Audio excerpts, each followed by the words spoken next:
네, 1월 16일 주연절 둘째 주일 같이 말씀 나누도록 하겠습니다. 우리 사랑하는 청소년 청년들, 오늘 지금 이 자리에 그리고 온라인으로 예배드리고 시간과 상황이 여의치 않아서 유튜브로 같이 예배를 드리는 청소년들과 청년들의 삶이 우리 소담 청년 기도처럼 하나님 주시는 건강 가운데 잘 이루어져 갈 수 있었으면 좋겠습니다. 제가 인스타그램을 가입했어요, 여러분. 제가 SNS를 거의 안 하다가 페이스북 이후에 아예 안 하다가 인스타그램을 가입했어요.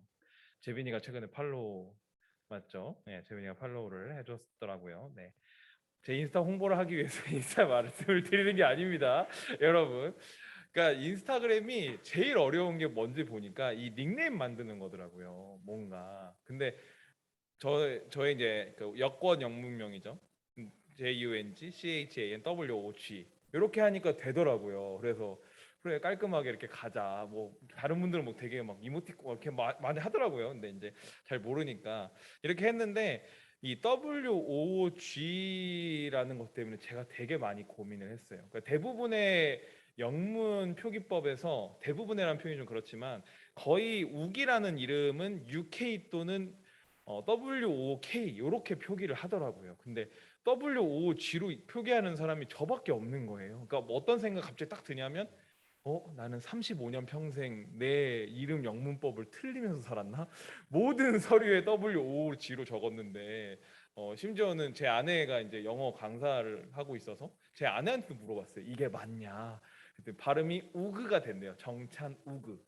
정찬 우크나 정찬 우크나 뭐 비슷하지 않나? 뭐 이런 생각이 들었는데 문제는 뭐냐면 어, 내가 이거를 맞다 틀리다라는 어떠한 근거가 없음에도 불구하고 다른 사람들이 다 그렇게 하니까 내가 틀린 건가? 이렇게 생각을 하고 있는 나 자신을 발견했다라는 거죠. 그러니까 실은 우리가 뭔가 이 사람과 같다, 이 사람과 다르다 이렇게 얘기할 수 있음에도 불구하고 우리는 대부분 틀리네, 맞네라고 얘기하는 그 옳고 그름의 틀에 갇혀 있는 경우들이 굉장히 많습니다. 그러니까 내가 생각하고 내가 경험한 것 그 이상의 것들이나 그거 완전 다른 것들을 만나게 되면 그걸 다르다고 생각을 해야 되는데 틀리다라고 표현을 하게 되는 거죠. 그래서 원래 한글 맞춤법 중에서도 다르다랑 틀리다를 어떻게 용법을 사용해야 되는지를 우리가 예전에 언어 공부를 하면서 배우셨을 것 같은데 그러나 우리는 대부분 틀리다라는 표현을 많이 쓰면서 살아가는 것 같습니다. 여러분이 생각하는 예수님, 제가 저번 주에 한번 우리 주연절 얘기하면서 우리 반성현 청년과 김나은 청년한테 물어봤었는데 여러분이 생각하는 예수님은 어떤 분이신가요? 여러분이 만난 예수님은 어떤 분이신가요? 라고 물었던 적이 있어요. 준희 청년이 생각하는 예수님이란 분은 어떤 분이신가요? 갑자기 너무 훅 질문을 했죠.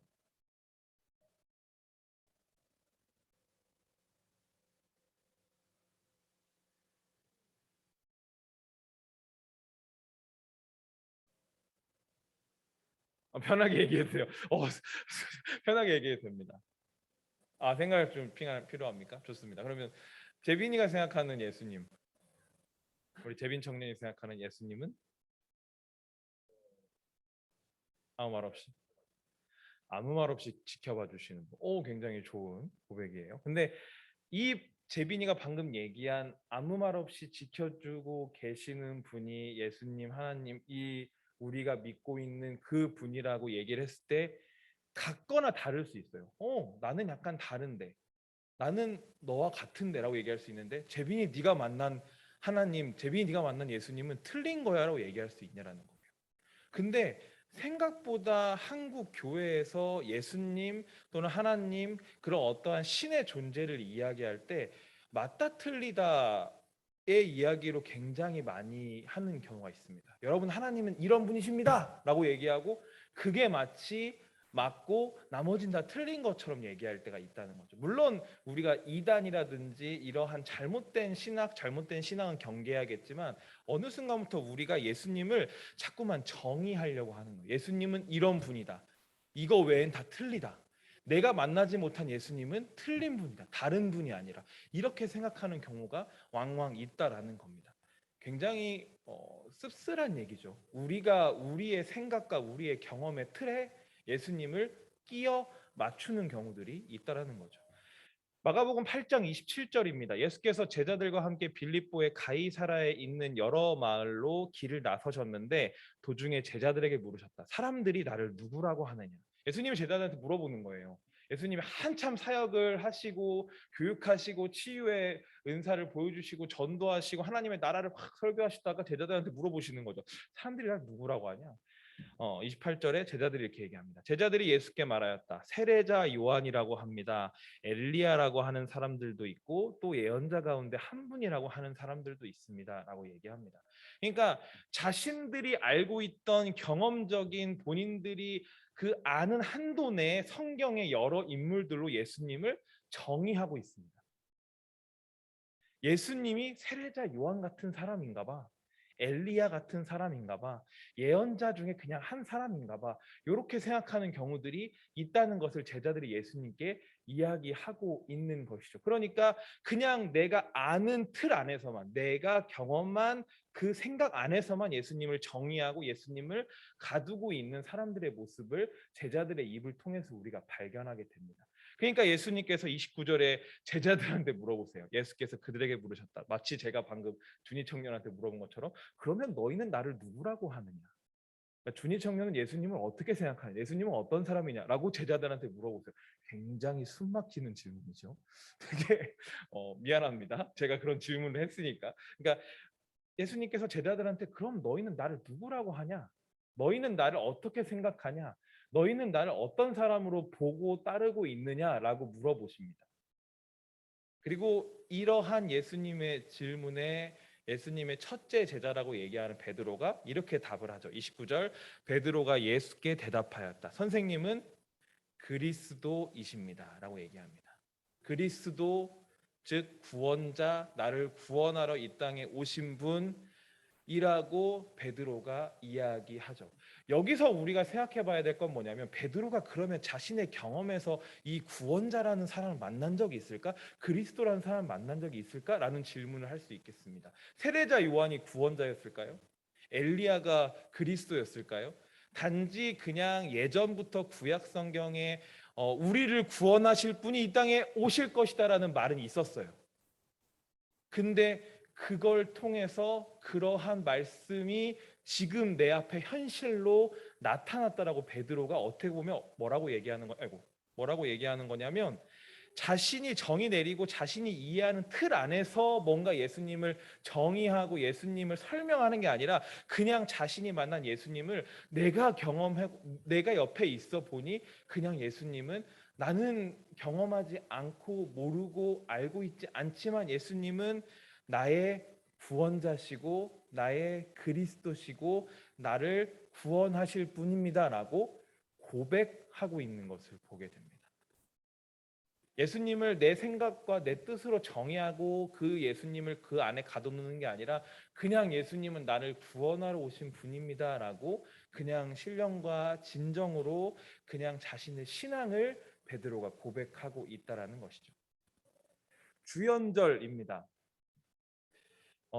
주연절은 실은 다른 절기에 비해서 그렇게 인기가 많지 않아요.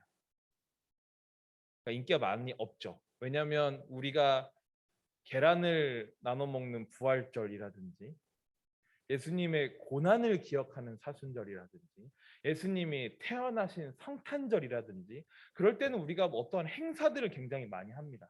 성탄 전야도 하고 성탄절 행사도 하고 부활절도 부활절 칸타타에서 막 찬양대가 앞에 나와서 찬양도 막 하고 예수님 부활하셨습니다 막 이렇게 인사하고 맛있는 음식도 나누고 여러 가지를 합니다. 근데 주연절은 실은 그 중요도 그런 것들이 되게 강조되지 않긴 해요. 그런데 저는 이 주연절이라는 절기를 되게 중요하게 생각합니다. 왜냐하면 주연절 기간 가운데 우리가 해야 될 것은 뭐냐면 태어나신 예수님 또는 부활하신 예수님 그러한 큰 이벤트가 아니라 그냥 내 삶에서 내 삶의 일상 속에서 나와 함께 하셨던 그래서 내가 예수님은 이런 분이야. 예수님은 내 삶에서 이러했던 분이셨어. 그리고 앞으로 이런 예수님과 내가 함께 할 거야라는 그러한 신앙 고백을 다시금 해나갈 수 있는 절기가 저는 주연절이라고 생각합니다. 뭔가 특별한 이벤트, 특별한 대단한 행사 이런 게 아니라 그냥 내 삶의 모든 순간 나에게 나타나셨고 그런데 눈으로 보인다는 얘기는 아니에요. 나에게 말씀하셨고 내 삶을 인도하셨던, 또는 아직은 잘 몰라도 아, 예수님은 이런 분인가 봐, 예수님은 구원자라고 얘기하시네 라고 내가 느끼고 있는 것들을 생각하고 정리하고 다시금 내 신앙을 점검할 수 있는 기간이 저는 주연절이라고 생각합니다. 너희는 나를 누구라고 하느냐에 저는 이 고백이란 단어를 좀 더 붙이고 싶어요. 아까 재빈이에게 그리고 우리 준이 청년에게 질문했던 것처럼 주연절 우리가 계속 이렇게 우리 자신에게 질문했으면 좋겠습니다. 너희, 즉 우리는 예수님을 누구라고 고백합니까? 누구라고 정의하는 게 아니라 내 삶에서 예수님은 이렇게 찾아오신 분, 이렇게 나타나신 분이라고 어떻게 고백하는지 여러분들이 여러분 자신에게 질문하는 그러한 주연절이 되었으면 좋겠습니다. 그래서 그 가운데 우리가 예수님을 더욱더 깊이 만나갈 수 있고 예수님의 존재를 우리가 다시 한번 고민할 수 있는 그러한 주연절 둘째 주일 절기들이 되었으면 좋겠습니다. 그러한 사랑하는 청소년들, 청년들이 다 되었으면 좋겠습니다. 설교는 여기서 마무리를 하도록 하겠습니다.